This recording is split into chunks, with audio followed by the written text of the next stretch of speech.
Hello friends, வணக்கம் and welcome to kalandhiz channel. இன்னைக்கு kalandhiz channel என்ன வீடியோ அப்படினு பாத்தீங்கன்னா இந்த கிருஷ்ண ஜெயந்திக்கு குறைவா செய்யற அளவுக்கு ஒரு பிரசாதம் ரெசிபி அதிரசம் செஞ்சு காமிச்சிருக்கேன்.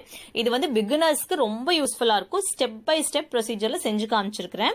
இன்னைக்கு இந்த அதிரசம் குறைவான அளவுல செய்யறதுக்கு நான் 1.5 கப் மாவு பச்சரிசி எடுத்திருக்கிறேன். இது நீங்க மாவு பச்சரிசின்னு கேட்டு வாங்கிக்கோங்க. புதுசா செய்யறவங்க கண்டிப்பா இதை நோட் பண்ணிக்கோங்க. 1.5 கப் பச்சரிசி எடுத்திருக்கிறேன். இந்த பச்சரிசியை 1 மணி நேரம் நல்லா தண்ணியில ஊற வச்சிருங்க. மாவு பச்சரிசி பாத்தீங்கன்னா நல்லா தண்ணியில ஊறினதுக்கு அப்புறமா நம்ம கையில பிசைஞ்சு பார்த்தாலே மாவு அப்படியே அரிசி பவுடர் மாதிரி ஆயிரும். அந்த அளவுக்கு நுணுங்கிரும். இந்த அளவுக்கு நல்லா ஊறினதுக்கு அப்புறமா தண்ணியை நல்லா வடிகட்டிருங்க. வடிகட்டிட்டு ஒரு காட்டன் கிளாத்ல நல்லா உணர வச்சிருங்க. நீங்க ஃபேனுக்கு கீழே உணர வைக்கலாம், இல்ல நல்லா காத்தடிக்கிற இடத்துல போட்டாலும் சரி. அரிசி பதம் பாத்தீங்கன்னா ஒன்னோட ஒன்னு ஒட்டக்கூடாது. கையில தொட்டு பாக்குறப்ப லைட்டா அந்த விறுவிறுப்பு இருக்கணும். சோ இந்த அளவுக்கு ஆனதுக்கு அப்புறமா மிக்சியிலே அரைச்சுக்கலாம். மாவு பச்சரிசி அரைச்சதுக்கு அப்புறம் பாத்தீங்கன்னா மாவு நல்லா பொது பொதுன்னு உப்பி வரும். அரைச்ச மாவை நீங்க நாம்பி பிடிச்சு பாருங்க, கையில ஒன்னு சேரும். சோ இதுதான் கரெக்டான பதம் அதிரசத்துக்கு. எப்பவுமே அதிரசம் செய்யறப்போ அப்பவே மாவு அரைச்சு அந்த மாவு பதம் இருக்கிறப்பவே நம்ம வெல்லம் ஊத்தி கிளறினாதான் அதிரசம் பர்ஃபெக்டா வரும். அரைச்சு கொஞ்ச நேரம் மாவு அப்படியே விட்டுட்டு அதுக்கப்புறம் வெல்லம் எல்லாம் சேர்த்தீங்கன்னா அது பர்ஃபெக்டா வராது. இப்ப இதுக்கு பாத்தீங்கன்னா 1 கப் வெல்லம் எடுத்திருக்கிறேன். 1.5 கப் அரிசிக்கு 1 கப் வெல்லம். வெல்லம் உப்பு கரிக்காத வெல்லமா பார்த்து வாங்கிக்கோங்க. இதுல 2 ஸ்பூன் தண்ணி விட்டுக்கோங்க. ஃபர்ஸ்ட் இந்த வெல்லத்தை கரைச்சு வடிச்சிட்டு அதுக்கப்புறமா நம்ம வெல்லத்தை காய்ச்சிடலாம். வெல்லத்தை அப்படியே கொதிக்க விட்டு நீங்க மாவுக்குள்ள வடிச்சீங்கன்னா கொஞ்சம் மண்ணெல்லாம் இருக்கும். அது சாப்பிட்றப்ப அது ஒரு மாதிரி டேஸ்ட் நல்லா இருக்காது. ஜஸ்ட் வெல்லம் கரைஞ்ச உடனே ஒரு ஃபில்டர் வச்சு நல்லா வடிச்சிருங்க. அந்த டஸ்ட் எல்லாம் நின்னுக்கும். அதுக்கப்புறமா நம்ம வெல்லத்தை உருக்கிடலாம். வெல்லம் கம்பி பதம் அந்த மாதிரிலாம் எதுவுமே வர வேண்டியது இல்ல. வெல்லம் நல்லா நுரைச்சு வந்தா போதும். அதிரசத்துக்கு பாகு எடுக்கிறப்ப இதுதான் ரொம்ப முக்கியம். கம்பி எல்லாம் வர விட்டுட்டீங்கன்னா அதிரசம் கெட்டி ஆயிரும். இந்த அளவுக்கு நுரைச்சு வரும் வெல்லம். நல்லா குபு குபுன்னு நுரைச்சு பொங்கி வர்றப்போ ஃபிளேம் ஆஃப் பண்ணிருங்க. ஜஸ்ட் ஒரு 3 to 4 minutes அவ்வளவுதான். வெல்லம் நல்லா நுரைச்சு பொங்கி வந்துரும். இப்ப நம்ம அரைச்சு வச்சிருக்கிற மாவுக்குள்ள இந்த மாதிரி கரண்டியோட பேக் சைடு நல்லா துடுப்பு மாதிரி இருக்கணும். அது வச்சு கிளறினாதான் உங்களுக்கு மாவு கிளற ஈஸியா இருக்கும். நான் செய்யறேன் பாருங்க. தோசை கரண்டியோட பேக் சைடு அந்த மாதிரி திருப்பி வச்சுக்கோங்க. பார்த்தா வெள்ளப்பாகு கம்மியா தெரியுதுல்ல. இந்த மாவுக்கு இந்த வெல்லம் தாராளமா போதுமானதா இருக்கும் பாருங்க. நல்லா கிளற கிளற அந்த அரிசி மாவு வெல்லத்தோட சேர்ந்து அப்படியே நல்லா உறிஞ்சி நல்லா குழ குழன்னு ஆயிரும். எப்பவுமே சீடை செய்யற மாதிரி இருந்தா மாவு கிளறுன உடனே செய்யலாம். சீடைக்குள்ள நம்ம எள்ளு போடுவோம், தேங்காய் சின்ன சின்னதா பல்லு மாதிரி அரிஞ்சு போடுவோம்.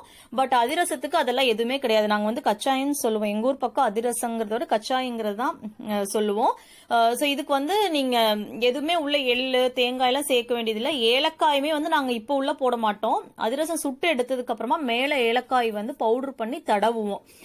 சோ அது அவங்கவுங்க விருப்பம் தான். நீங்க முதலே ஏலக்காய் பவுடர் பண்ணி உள்ள போட்டாலும் சரி. பாருங்க இப்ப இந்த வெல்லத்துக்கும் மாவுக்கும் சரியா இருக்கு. அதிரச மாவு பர்ஃபெக்ட் பதம் அப்படின்னா கிளறினதுக்கு அப்புறம் இந்த மாதிரி பபிள்ஸ் அப்படியே மேல வரும்.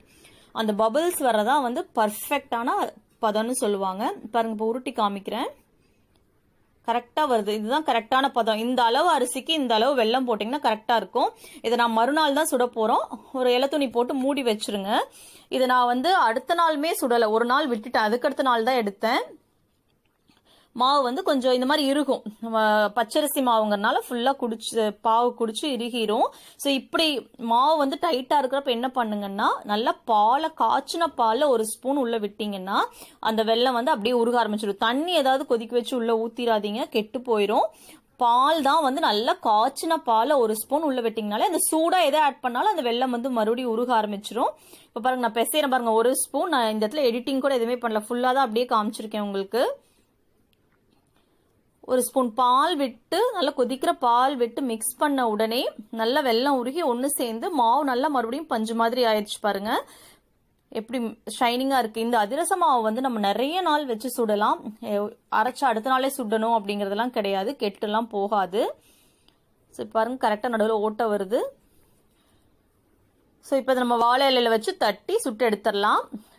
பிளாஸ்டிக் பேப்பரோட வாழை இலை தான் பெட்டரு. வாழை இலையில இந்த மாதிரி சின்னதா தட்டி அதுல கூட பபிள்ஸ் வருது பாருங்க. அந்த பதம் அப்படிங்கிறது இதுதான். இந்த சின்ன சின்ன பபிள்ஸ் வந்து ஏர் பபிள்ஸ் வந்து உள்ள வரும். அப்போ மாவு வந்து நல்லா இருக்கு அப்படிங்கிறது வந்து அதுதான் அந்த பர்ஃபெக்ட் வந்து அது பர்ஃபெக்டா இருக்கு அந்த கன்சிஸ்டன்சி அப்படிங்கிறது. ஸோ இந்த மாதிரி தட்டிக்கோங்க. இதுக்கு முன்னாடி நம்ம வந்து அந்த ஓட்டை இல்லாம தட்டி போட்டிருக்கோம். அதுவும் ஒரு ரெசிபி செஞ்சிருக்கோம். ஓட்டை போட்டு ஒரு சிலர் வந்து செய்வாங்க பிரசாதத்துக்கு செய்யறப்போ. ஸோ இந்த மாதிரி விரல்ல நடுவுல எண்ணெய் தடவிக்கோங்க. கையில எண்ணெய் தடவி தட்டிட்டு நடுவில் ஓட்டை போட்டுக்கோங்க. ஓட்டை போடாம நம்ம அதிரசம் சுடுறப்போ வந்து 2 கரண்டிக்கு இடையில அந்த அதிரசத்தை வச்சு பிழிஞ்சு கடைசியில எடுப்போம். இது வந்து அந்த பிழிய மாட்டோம், அவ்வளவுதான் வித்தியாசம். மற்றபடி டேஸ்ட்ல எல்லாம் எந்த டிஃபரன்ஸும் வராது. நான் அந்த அதிரச ரெசிபிக்கான லிங்க்கும் இந்த வீடியோக்கு கீழே கொடுக்குறேன், நீங்க செக் பண்ணி பாருங்க. இந்த அளவுக்கு நல்லா செவந்து வந்ததுக்கு அப்புறமா எடுத்துருங்க.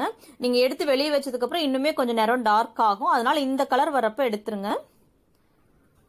ஸோ இது நல்லா நடுவில் ப்ரெஸ் பண்ணீங்கன்னா அந்த எண்ணெய் கொஞ்சம் இருக்கிறதுல வெளியே வந்துடும், பட் அமுந்து போயிடும். நல்லா இப்படியே உப்புலாம் வேணும் அப்படின்னா இப்படியே விட்டுருங்க. ஸோ இதே மாதிரி நல்லா போட தெரிஞ்சவங்க வந்து 2-3 போட்டு ஒன்னொன்னா எடுப்பாங்க. நீங்க புதுசா செய்யறவங்க வந்து ஒன்னொன்னா போட்டு எடுத்தீங்கனாலே போதுமானது. 1.5 கப் அரிசி போட்டீங்கன்னா கிட்டத்தட்ட 20 அதிரசம் அளவுக்கு வரும். நம்ம பிரசாதத்துக்கு வந்து தாராளமா இதே போதும். ஸோ கலர் பாருங்க, நம்ம எடுத்ததை விட மறுபடியும் எண்ணெயிலேருந்து எடுத்து வச்சதுக்கு அப்புறம் அந்த சூட்டுக்கு இன்னுமே கொஞ்சம் டார்க் ஆயிரும். அவ்வளோ ஒரு பர்ஃபெக்டான அதிரசம். பிகினர்ஸ் இந்த கிருஷ்ண ஜெயந்திக்கு பிரசாதமா நீங்க செய்யணும் அப்படின்னா கண்டிப்பா இந்த ஸ்டெப்பை ஃபாலோ பண்ணீங்கன்னா எதுவுமே மிஸ் ஆகாது. நீங்க சூப்பரா அதிரசம் செய்ய முடியும். கடைசியில வந்து ஏலக்காயை பவுடர் பண்ணி நான் மேல தடவி வச்சிருக்கேன். அப்படிதான் வந்து நாங்க பழக்கமா செய்வோம். ஏலக்காய் இந்த மாதிரி பவுடர் பண்ணி மேல தடவிக்கோங்க. அது நல்ல வாசனையா இருக்கும் கடைசியில ஏலக்காய் தடவுனா. அது அவங்கவுங்க விருப்பம் தான். நீங்க மாவு கிளறப்பே உள்ள ஏலக்காய் தூள் போட்டு கிளறிட்டீங்கனாலும் ஓகே. ஸோ இந்த மாதிரி கடைசியில மேல தடவிக்கலாம். ஸோ இந்த கிருஷ்ண ஜெயந்திக்கு கண்டிப்பா இந்த அதிரசம் செஞ்சு பாருங்க. இதுக்கு முன்னாலே அவல் பொங்கல் போட்டிருக்கோம், சீடை எல்லாமே செஞ்சிருக்கோம். செஞ்சு பார்த்துட்டு எப்படி இருந்துச்சு அப்படிங்கிற கமெண்ட்ஸை என் கூட ஷேர் பண்ணிக்கோங்க. கலந்தீஸ் சேனல் வீடியோஸை தொடர்ந்து பாருங்க. ஒவ்வொரு செவ்வாய்க்கிழமை மற்றும் வெள்ளிக்கிழமை காலையில் 11 மணிக்கு ரெகுலரா வீடியோஸ் போடுறோம். ஸோ தேங்க்ஸ் ஃபார் வாட்சிங் கலந்தீஸ் சேனல். சீடை அவல் பொங்கலுக்கான லிங்க் எல்லாமே கீழே இருக்கு டிஸ்கிரிப்ஷன் பாக்ஸ்ல, செக் பண்ணி பார்த்துக்கோங்க. தேங்க்ஸ் ஃபார் வாட்சிங்.